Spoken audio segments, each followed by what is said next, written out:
একটা মানুষের জীবনের মূল্য কি 10,000 টাকা? তা 10,000 টাকা দিয়ে আমাদের এই আন্দোলনে ধামাচাপা দিতে চায়, তখন পলিটিক্যাল চাল দেওয়ার মাধ্যমে এই মূল যে হত্যাকারী ন্যাশনাল হসপিটাল পুরোপুরি মোটিভেট করে ঘুরে দিতেছে যে কলেজে কলেজে দাঙ্গা হয়েছে। আসলে আমাদের আন্দোলনটা ছিল অভিজিৎ হত্যার বিরুদ্ধে। অভিজিৎকে হত্যা করা হয়েছে, এর কারণটা আপনারা হয়তো অনেক জায়গায় বলছেন যে অভিজিতের বিরুদ্ধে, অভিজিৎকে মারা হয়েছে এই জন্য আমরা এই করতেছি, এটা অভিযোগ। কিন্তু আসল প্রমাণ সহ আমি কিছু কথা বলতে চাই। অভিজিৎ 16 তারিখে ন্যাশনাল হসপিটালে ভর্তি হয়, তখন প্রায় সম্পূর্ণ সুস্থ ছিল, আমাদের কাছে রিপোর্ট আছে, আর প্লাটিলেট ছিল 1 লক্ষ। 17 তারিখ সকালবেলা মোটামুটি সুস্থ ছিল, তখন অভিজিতের বাবা ওই জায়গায় যায়। অভিজিতের বাবারে অভিজিৎ বলে যে আমার একটু পানির ব্যবস্থা করে দাও, তারা বলে যে আমরা পরে দেবো। অভিজিতের বাবারে পানি দিতে দেয় নাই। তারপরে 17 তারিখ বিকেলবেলা হালকা একটু অসুস্থ হয়ে পড়ে।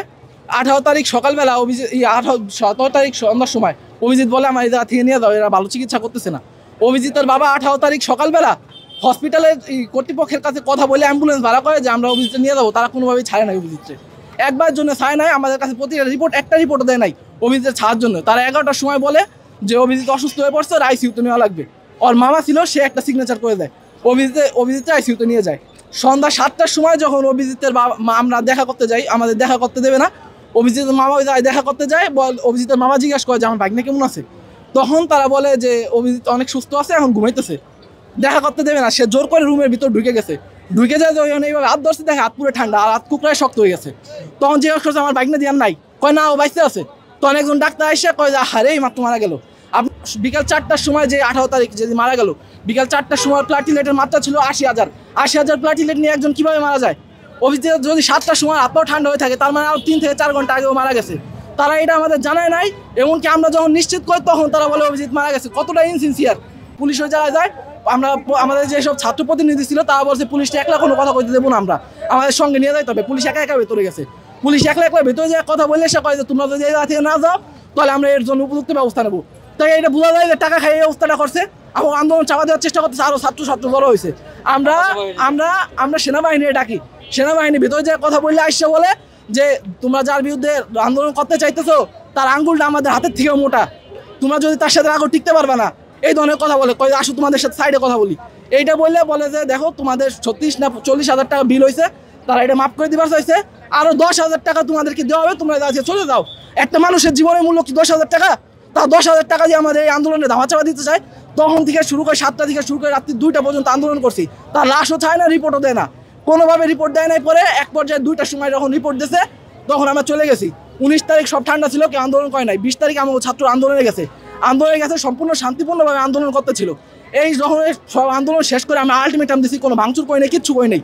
আলটিমেটাম দিছি যে আপনি এটা সুষ্ঠু তদন্ত করেন আর নিজেদেরকে নির্দোষ প্রমাণ করেন, আনলে আমরা ব্যবস্থা নেব।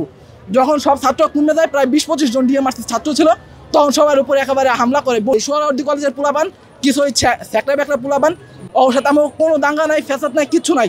ওরা এসে আক্রমণ করলো কে? যদি এই ন্যাশনাল হসপিটাল লোকজন টাকা না খাওয়ায়, ওরা টাকা খাওয়াইছে, তাই এসে হামলা করছে। আমার ছত্রভঙ্গ হয়ে পালাইছে স্থানীয়রা, ওই জায়গায় কিছু টোকাই পোলাপান এই হামলাগুলো করছে ওই সোহরাওয়ার্দী কলেজের। তখন আমাদের ছত্রভঙ্গ হয়ে পালাই যায়। তারপরের দিন 21 তারিখ আমরা যখন আন্দোলন করতে যাই, তখন পুলিশের লাইন লাগাই দিছে। এত পুলিশ কল্পনা করতে পারবেন না। পুলিশের প্রোটোকলে থাকে, আমাদের কাছে ভিডিও আছে, আপনাদের প্রত্যেকের কাছে ভিডিও দিয়ে দেবো। পুলিশের প্রোটোকলে থাকে, পুলিশের সাহায্য নিয়ে লোহার রড, লোহার লাঠি এগুলো দিয়ে আমাকে ছাত্র আন্দোলন করছে, আমাকে ছাত্রের উপর হামলা করছে। আমাদের ছাত্ররা, পুলিশ আসে, এর ভিডিও আছে, পুলিশের সামনে হামলা করছে, পুলিশ প্রোটোকল দিয়েছে, ওকে সেভ করছে।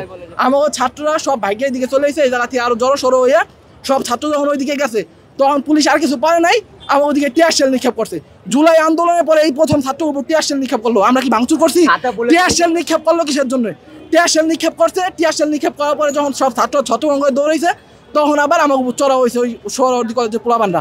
সব ক্ষেত ওরা একেবারে লোহার লাঠি দিয়ে এক চাপায় হামলা করছে। আমাদের 100-র বেশি ছাত্র, আমাদের প্রত্যেকের ছবি আছে, প্রত্যেকের ভিডিও আছে। 100-র বেশি ছাত্রের মাথা ফাটছে, প্রত্যেকে হাত পা ভাঙছে, প্রচুর পরিমাণে ইনজুরি হয়েছে। তারপরের দিন ছিল শুক্রবার আর শনিবার, এই 2 দিন ছাত্ররা ছিল না। আমরা এই ব্যাপারে কথা বলছি যে থেকে আমরা আরও 14টা কলেজ, গতকালকে যেটা দেখছেন, সব কলেজের ছাত্র মিলে যাইয়ে আমরা আগামীকাল এই সুপার সানডেতে আমরা যে কর্মসূচি ঘোষণা করবো আর আন্দোলন করবো ন্যাশনাল হসপিটালের বিরুদ্ধে। আমরা তখনও শান্তিপূর্ণভাবে মিছিলে গেছি। আমরা ওই জায়গায় কোনো একটা সোহরাওয়ার্দী কলেজের ছাত্র, ওটা তো বিশাল ভিতরে, 2 কিলোমিটার দূরে, ওর থেকে যাইও নাই। আমাকে আন্দোলনের ভিতরে আবার এই সোহরাওয়ার্দী কলেজের ছাত্ররা আবার এই বোম ফেঁকছে, ওই চকলেট বোম যেগুলা, ইট ফাটেল ফাঁকা শুরু করছে। গতকালকে আমার কিছু ছাত্র আহত হয়েছে। এইগুলো যখন আর মানা যায় না, আমরা গেছি ন্যাশনাল হসপিটালের বিরুদ্ধে আন্দোলন করতে, ওরা এটা ঢুকে কিসের জন্য ধামাচাপা দেওয়ার চেষ্টা করলো। এই জন্য আমরা যাই সোহরাওয়ার্দী কলেজে অ্যাটাক করছি। এরপরে আজকে আবার এই যে হামলা করছে, কিন্তু আপনারা একটা দিকে সব দিকে ঘুরে যাইতেছেন। আমরা মূল আন্দোলনটা করছিলাম অভিজিতের যে ভুল ট্রিটমেন্ট, অভিজিতের যে ভুল ট্রিটমেন্টটা করা হয়েছে, অভিজিতের উপর যে এই অন্যায় করা হয়েছে, এই অন্যায়টার কারণে আমরা আন্দোলন করতেছি। কিন্তু এখন এই সূক্ষ্ম একটা পলিটিক্যাল চাল দিয়ে ন্যাশনাল হসপিটাল ঘুরে দিচ্ছে ব্যাপারটা, কলেজে কলেজে দাঙ্গা। আমি এই কলেজের ছাত্র, অভিজিতের রুমমেট, এই যে রুমমেট আমরা প্রত্যেক অভিজিতের বন্ধু ছিলাম। নামটা বলে দিই। হ্যাঁ আমি দীপ, আমি নাম দীপ, আর অভিজিৎ আমাদের বন্ধু ছিল, আমার রুমমেট ছিল, ও রুমমেট ছিল। আচ্ছা